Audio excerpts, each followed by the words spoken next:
Welcome to Thin Fat Line, the podcast that explores the line between loving yourself just as you are and the unhealthy and toxic things we do and say, sometimes in the name of health. Hosted by Whitney Andrews, a girl who has been coming to terms with her own journey of health and self-love for as long as she can remember. Warning, the following conversations may be triggering and may discuss sensitive topics. Please move forward as you feel comfortable. The goal of this podcast is to create a conversation and community of support and understanding. Welcome to Thin Fat Line. Welcome back, ladies and gentlemen. This is Whitney. I hope this podcast has you finding the most fabulous day. I wanted to start with a little story.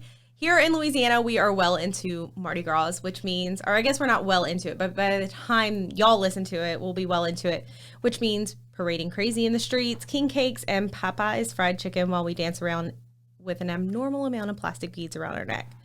It may sound bonkers to you, but it's a way of life, and most of us would never change it. But being in the heart of the season, it got me thinking about something that a question a future guest, so we'll hear from her next time, ask her clients it is, what is something that you didn't do before because of your size? And y'all, this question hit me like a ton of bricks because I have sat out of king cakes or eaten them in secret with like this sense of shame.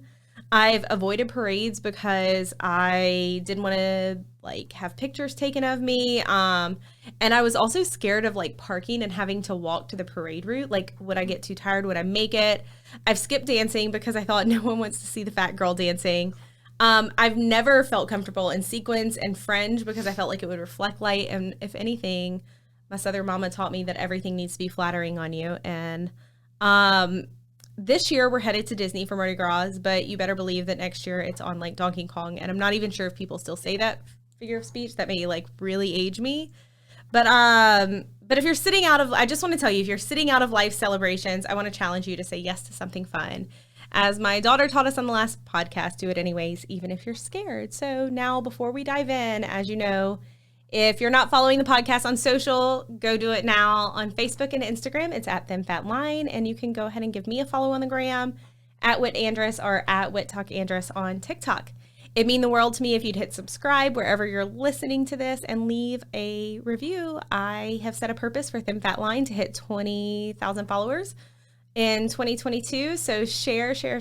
I am getting the hang of this a little bit each time. Despite last time, which was meandering, which we'll blame on my husband because we blame everything on him. And, but we have today in studio, Jada Bruce of Movement Fitness. I'm super excited about that. Next podcast, we have Hillary Goodman with Life Body Balance, and then the vagina hero herself, Lauren Luke, a physical therapist who focuses on the pelvic floor. But point is, you want to subscribe. There's a lot of goodness coming up. So, on with the show. I am so excited. That's an understatement. I am sitting here with Jada Bruce. She is the best fitness trainer, coach, anything but an expert. Her words, not mine. So Jada is a mom of two, a business owner, personal and group exercise trainer. She says, don't call her an expert because she's learning as she takes her clients on the journey with her. I've worked with Jada for the last 3 or 4 years after I won a free month at a spa grand opening. Like that's how I came to you all that time ago. And I've been hit or miss for the last 2 years, but managed to come back for my 6th month encore tour here and there. But there's a reason I keep going back, and it's because the community that you have built is second to none. It's fun. It's no pressure. Every person there honors the community and like every other person there. And I know you know that because you give a lot of credit to the members there, but it truly exemplifies what I try to kind of live my life by, which is honor your body for what it does and not what it looks like. So now that I have officially had her sitting here like an awkward turtle for the past few minutes, ladies and gents, Jada Bruce. Hi. Hi. I am an awkward turtle. How are I you? feel like that's a great description of me. She's not at all. She may feel like one. Yeah. But yeah. Well, this is my first podcast. So if you're listening, I have never done this before. And I'm excited to see what this is all about. Fun fact, this is my first podcast too. Yeah. We'll do it together. Yes. Our first time. So how are you? How's your mama and them? My mom and them are doing great. We, let's call my mom and them the gym. Okay. If we're asking. Yes. So for those of you who are not familiar, if you're listening to this, I've had a fitness studio in the central area. I've had a fitness studio in the Watson, Louisiana area. I'm not sure if your listeners are mostly local or global. Hey, we'll say that they're global. They're global. You know what? So we're in Louisiana, and we have had locations in small towns here. And we just moved again because I like to keep things spicy. And so now I'm in my 7th year of business in my 3rd location, and things could not be better. They're going great. I know. I'm super excited for that move. Thank you. Because that's one of the things that I do have on here, because I think it's really important, is about, I mean, watching you. I guess I was never at the central location, but I came on at the Watson location, I think fairly early in the Watson location days. And then you went through a shift within that location, and then you're like, man, you know, I'm going to make some changes, and it was going to you're going to be like, look, you went back to school. Yes. It's been a wild ride. Like the last 7 years, I sat down before we moved into this 3rd location, and I sat down and plotted out like what the last 7 years have looked like. And it's been an entire community flooded our first year. Right. We had 2 locations at one time. We had 2 COVID shutdowns and 3 moves. And so this is a total testament to like my members who have stuck with me, because I feel like even just one of those things for any business would have been the end of it. So I'm very fortunate for that. And speaking to your business, I guess, savviness, we'll call it, because I was just talking about how the COVID shutdown really kind of hit a lot of people hard. You had to kind of reinvent how you did business and stuff. And you straight up were like, hey, I'm going to lease out my gym equipment. And movement went to the houses. I make decisions like super fast, and I'm like, okay, how can we keep people moving through this shutdown, even if we can't meet face to face? And I know some gyms did continue to meet face to face, but that was just something that I was not comfortable with as an owner. And so I leased out equipment.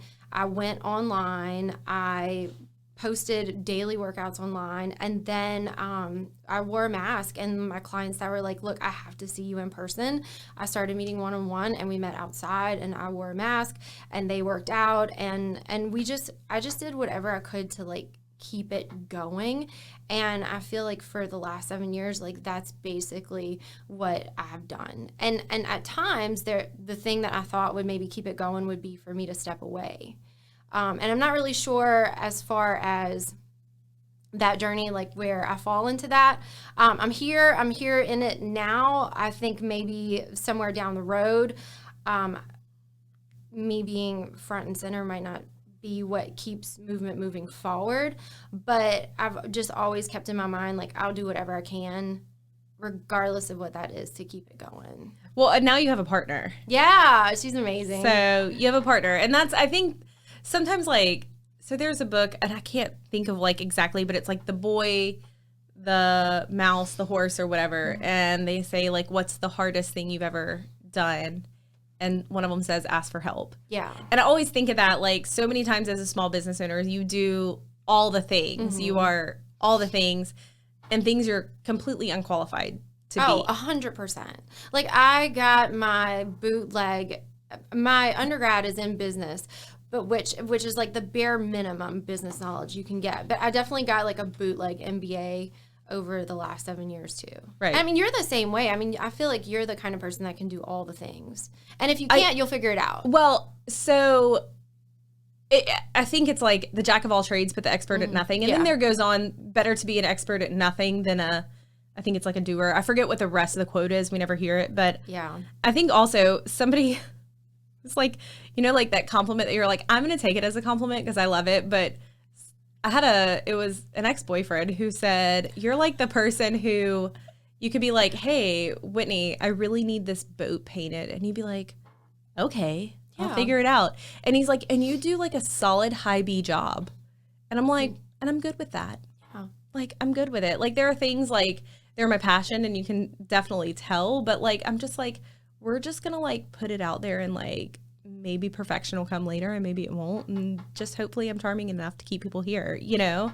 I love that. Like, speaking of like the solid hubby job, not to meander a little, but I was doing a training one time and one of the coaches said, our goal, like, we're not training, for the most part, we're not training like D1 athletes or anything like that. We're just training like moms and normal people who want to be physically active. So he's like, if you can get your client to like a C+, B- level of movement and fitness, like, you're winning. Like, you're awesome. Well, and I think you are winning. And I talk about that, and we can meander. It's totally fine.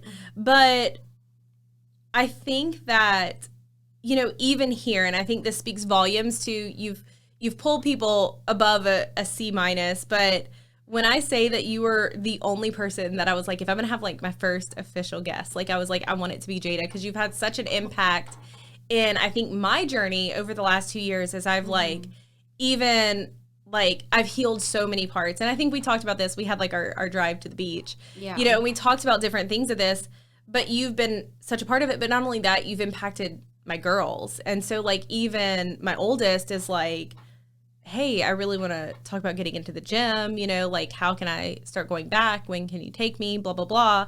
And, you know, when there were kids in the gym, you know, it's like everybody circled around my like 5-year-old and sang her happy birthday while doing push-ups. Like, you've made such an impact on that. And I think that that's really important. And that takes it like post-generational. So like you may bring me to a C-, but like my kids are on the path to be like an A, you know? And I think that's so important. And I think you've done a really good job of that. So yeah. Well, thank you so much. And I love like, definitely love the community that we have. I think the community is what drives it forward, because for me, I don't necessarily like want to be a part of the equation. I want to be a facilitator. I want to provide a great training environment, but I want people to have agency over their own selves and what they're doing. I don't want it to rely on me, because that makes people codependent on me, and that's not what I want. I want you to feel like you can do this for you. But I think with that and with creating that environment, you have to build a community, because then you can be reliable on each other, and you can kind of remove the fitness training world is weird. It's like very toxic in a lot of ways. It has a lot of like positivity, but it also has a lot of toxic things about it too, because typical trainers, and not saying that, I feel like I'm a very subpar trainer in that regard, because typical trainers are very, they're assertive and they're somewhat bordering on aggressive. And it's very much like this is my show and this is my space and this is my thing. And I mean, you've been in the, can we say the brand on here? The CrossFit world. I've been in the CrossFit world. Not a knock on CrossFit at all. I love their workouts. I do a ton of their workouts. Well, and I had a very positive experience with it when I was in it the first time, because I think I had the community that I knew. But when I moved and got into a different one, I was not, it was not as positive. Yeah. It wasn't bad. It was exactly what you're saying. I felt very like it was their world. They had zero interest in inviting other people into it. Yeah. It was very odd. There can be very competitive environments. And none of that for me as a person feels natural. And so whenever I started training, it took me a few years really to find my footing as into what I wanted to bring to the table. I knew I wanted it to be different than other environments I've been in, and I wanted it to be positive, or as positive as it could possibly be. And I also knew I'm not this assertive, aggressive person. I'm very passive, and I'm very awkward turtle. I'm an awkward turtle, 100%. So it's awkwardturtletraining.com is what you're getting with me. And so it has taken me a little while to find my footing, and I've been doing it for 10 years now, and I've just kind of come to the acceptance of this is what you're gonna get. But all of that to circle back and say, I feel like movement has been built on the backs of my members more so than me, Well, and I think they say, shit rolls down is the figure of speech. But also that's why you have to have something good at the top. And so it's good. So even though it's not the center, I think it's so, and I hope you know that. But okay, so we're going to get to movement, but I really want to talk about, so this is Thin Fat Line. So we kind of talk about one of the reasons that I really love you is because, and what you offer is because you definitely offer that sense of, I want everybody to be moving. I want the health. I want all that. But there are two questions. I told you this wouldn't be interview style. We wouldn't do that. But there are two questions that I want to ask every guest. And I think the first one is like, how do you define health? Because I think a lot of people who maybe are struggling to kind of find their health look at fitness training and stuff as something that's like unattainable and like, I'm not ready for that. But like, I think you're very different than that. But I think, how do you define health on a holistic side of it? Okay. So I mean, health it's such a multi-layered definition. Like at very baseline, it's your biometrics, and it's, do you have any disease? Do you have high blood pressure? Do you have high cholesterol? All of those just biometric screening things that if you go to see your general practitioner, that's what they're going to look at. And then I also think it's like, musculoskeletal. Is it like, how are your joints doing? How is your spine? How are your muscles? And that's where I start to fail. Like on the biometric level, I'm doing great. But once we get to like musculoskeletal, I start to fail. But then even beyond that, I feel like health is your mental health, like so much more prevalent and important for me, even than like my physical health and my musculoskeletal health, because that is where, the shit hits the fan for me. It's just the first two I'm doing okay, I'm getting by, but I feel like if I'm not healthy, if my anxiety is like running rampant, if my if like I don't get depressed frequently, but if I am feeling like a little wave of depression coming, then those other two areas start to fail. Like it will manifest itself physically for me. So I think that health is just, it's all encompassing. It's your physical, it's your mental, it's your spiritual even. And I know you and I have talked about that a lot, but it's like, believing in something beyond yourself, whatever that is, whatever you choose your faith to be. And I think it truly is the entire whole person. And when one of those things are out of line or out of whack, it trickles down and it affects other things. And that's just my belief and what I've seen in myself and other people, and working with people for so long. Well, and I think that's something that people need to realize is like, health, whereas I think there's definitely that baseline, like this is what it is, and you don't just get to be like, oh, this is healthy and that is like, there are things that are going to kill you, and but it's also like they have to be able to define their own. And I think from a very non-professional side and just experience, I think if anybody's looking to get healthy, I'd first be like, okay, well, what does that mean to you? Just like, I think earlier, not on this podcast, but just earlier another room, we were talking about, success, like you have to define it for yourself, right. And I think that's one of the things that everybody has to do. But yeah, so like we're talking about you as a business owner and movement, and then we have Jada as, you're back to school. Yeah. You are getting a degree in social work, right? Correct. So I started my master's in social work 10 years ago, and then paused it to have children, and now I feel like it's my time to go back. And I really think that for me, it's twofold. I preach a lot about discipline and starting what you finish and being committed in regards to anything, not just in the fitness world, but just in life. And so that was something that had always weighed heavily on me, is that I started this thing and I didn't finish it. And so I set the goal for myself. I'm 36 now. I knew by the time I was 40, I wanted to be done. And another thing is I have been in this space for, almost 10 years now, in the health and wellness space. And what it started out as 10 years ago is not what it is now. And I see how much of a role having some sort of mental health awareness, somewhat of like behavior modifications, all of those things that as social workers you learn as a part of your degree, on top of just being able to accept people for where they are. Like, that's a humongous part of social work, is accepting people, and then teaching people agency and how to take accountability for themselves. So I'm not really sure what I'm going to do with the degree. I'm not sure if I'm going to use it in the health and wellness space. I worked in healthcare before. I miss healthcare. I want to get back to that one day. I feel like I'll always be in the health and wellness space, but at the very, very baseline, I know that this degree will help me to be a better trainer, even though it doesn't have anything to do with fitness, because it will help me to just kind of relate to people a little bit better.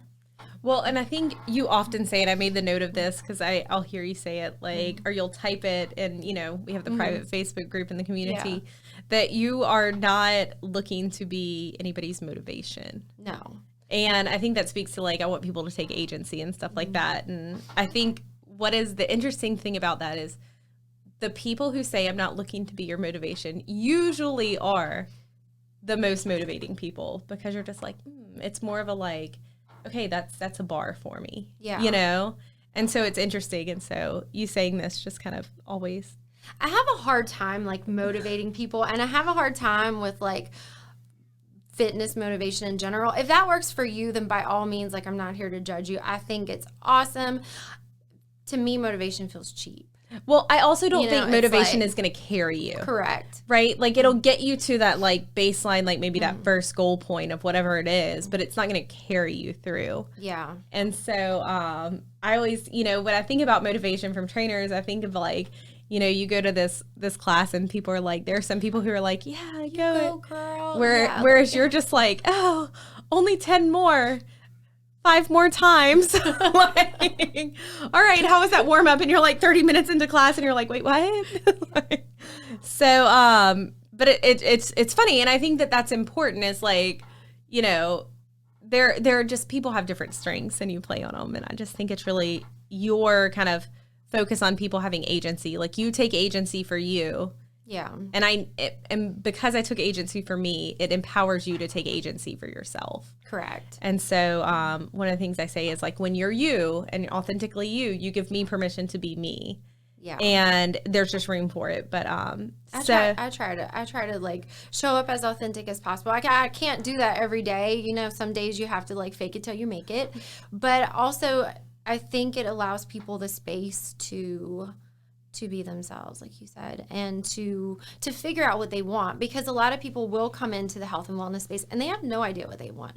Like, they might think they want to lose, you know, the last like 15 pounds that they're struggling to get off, or 100 pounds that they are really wrestling with, and it ends up being like not even about that. It's like, oh, like, how did you get here in the first place? And then maybe let's work on like healing that and coming to terms with that. And you're not going to heal that through me. You need to go figure out how to heal that. But if we can at least like uncover that somewhat through moving and through just kind of getting started, it's amazing like what carries people through. And it's never the initial goal that they walk in with. Well, and that's something, like, as you're saying that, I'm thinking about like, why did I first come in? And it was obviously like, I guess this was maybe 3 years ago, maybe 2, I don't know.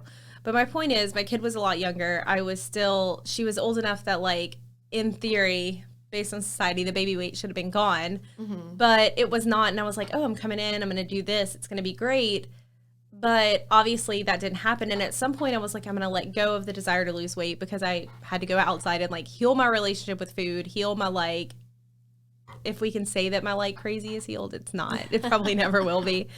But, you know, I had to kind of like step outside of that initial goal, but it didn't mean that I stopped coming. Yeah. You know, like, you show up, because I think, and I think that goes for any gym environment, any place that you're going to be moving and stuff like that. I think that's where the power is, in having that buddy in anything you do, whether it be in business, whether it be in working out. It's where that power, like, sometimes it's really hard to be accountable to yourself. Like, I'll be the first, like, I'll let myself down before anybody else will. Yeah. But I think that human nature to be like, we don't want to let other people down. You know, we want to show up for the community, and we start realizing how important it has been for our own just like self-care. Yeah. So I know, like, on my 6-month comeback tours, when I'm just like, hey, I have like a week of classes, let's do, or sometimes I'm like 30 days, I'm going to like bust it out of the water.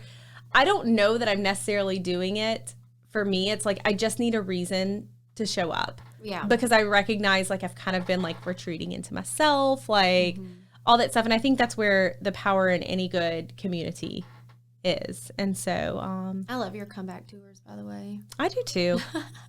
Because I rock it. It's time for another one. Way to call me out. I was going to be like, did you go work out? Yeah, that's right. Hey, we're keeping Whitney accountable, guys. So yeah, Thursdays. I have to fit it in between the time I drop her, like my kid off at like Serenity, and then I'll come up. I'll have 2 hours, this 2-hour window. So I may catch the like last half of one class and the first half, and it'll be perfect. That works. But I was like, that'll be great because, you know, if it's just me and there's nobody to watch my kid, because I know if I tell Audrey about it, she's going to be like, I want to come with you. Yeah. So I don't have a babysitter. So yeah, but it'll be good. That or I'll just have some like high school students stay after school and be like, go run around with her on the football field. Yeah. But no, I think it's great. I love my comeback tours too. And so much of it, I don't love them like 2 days later because I'm like, I can't sit down on the toilet without hurting or walk down the stairs. Like sometimes I'm like, is this the time that I sit on my butt and like boom, boom, boom, boom, boom down the stairs? Because it's like jelly legs coming down. Going up isn't that bad. But I think more than anything, you don't realize how much it like just fills your heart. Like, you know, like it just kind of is like, man, that's what I needed to like fill up. But one of the things that I love is that you say be 0.25% better than yesterday. So talk to us about that. Like, I think this is what makes you so endearing is like just it's realistic and it's like real life, you know? So like talk to the listeners about that. Like what is that? Came up. So every year I decide to get like this hobby. I don't know. It's a thing. And I've never been like good at anything. I've always been half-ass or worse at a lot of things.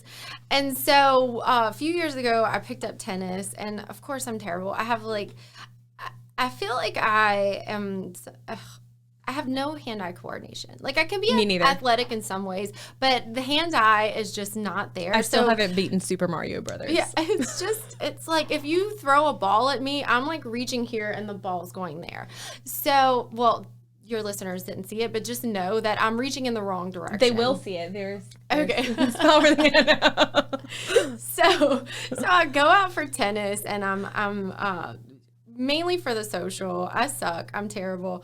And my tennis coach, Kenan, is like, you know what, guys? You guys aren't that great. And she's like, she's real honest with us. She's like, you guys are not that great, but you're really cool. And if you just focus on being 1% better every day, in 100 days, you'll be 100% better. Okay. And I'm like, you know my personality. I'm like, fuck you, Kenan. Like, there's no way I'm going to be 1% better every day. First of all, seeing how bad I am at this, okay? So how about we go with 0.25% better, and in 400 days, is that right? Is that the right math? Yeah, I think so. I think so. In 400 days, maybe I am good enough to make contact with the ball. Okay. So that's where it started. It was like, sometimes we have these like overreaching goals where like for me, the 1% better every day I knew that was not possible, even like joking. So I was like, I'm going to be 0.25% better. And I was trying to be a turd about it at the time. But then it stuck. And I'm like, you know what? Sometimes we do just need to be 0.25% better every day. And that means like, you know, the saying like, how do you eat an elephant? One bite at a time is just, you don't have to set these like super gigantic goals. Like you can set just like a teeny tiny goal. And for me, for tennis, it was just like try to play 3 times a week. And that was like an attainable goal for me. Well, it's also grace filled. It's like, This is something fun. And even if it's something that like, I'm really striving, like I always think about that in my business is like, even though it's like we need to hit some things to make this worth it. I still need to offer myself grace and recognize like I'm learning. And I think that goes to like, don't call me an expert. Like I'm going on the journey. Yeah. You know, it's just, is anybody really an expert at anything? Well, I mean, I hope some people are. Like, I think in order to be an expert at something, you have to have, you know, years of education under your belt, some research, published. Like that's when I think of an expert, that's what I think of. I am doing what the experts have figured out and proven works. And I am duplicating that into a class format. And I'm also learning how to relate to people and get them to want to do it too. And that's kind of how I feel about it. More power to you.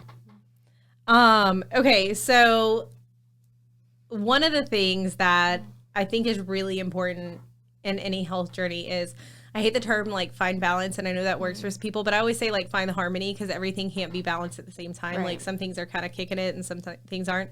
So like you have a lot going on. Being 0.25% better at tennis, raising kids, you know, marriage, school, the gym. So like, how do you find the harmony of, you know, in all those pockets? Well, it started with me getting a business partner this year. So definitely asking for help where I need it. On the surface, like if you look at my life on the surface and you're like, you have kids and a business and a husband and all this stuff, but I also have a lot of help. And I'm fortunate for that. I have parents that live close by that help me a lot. I have sitters that help me a lot.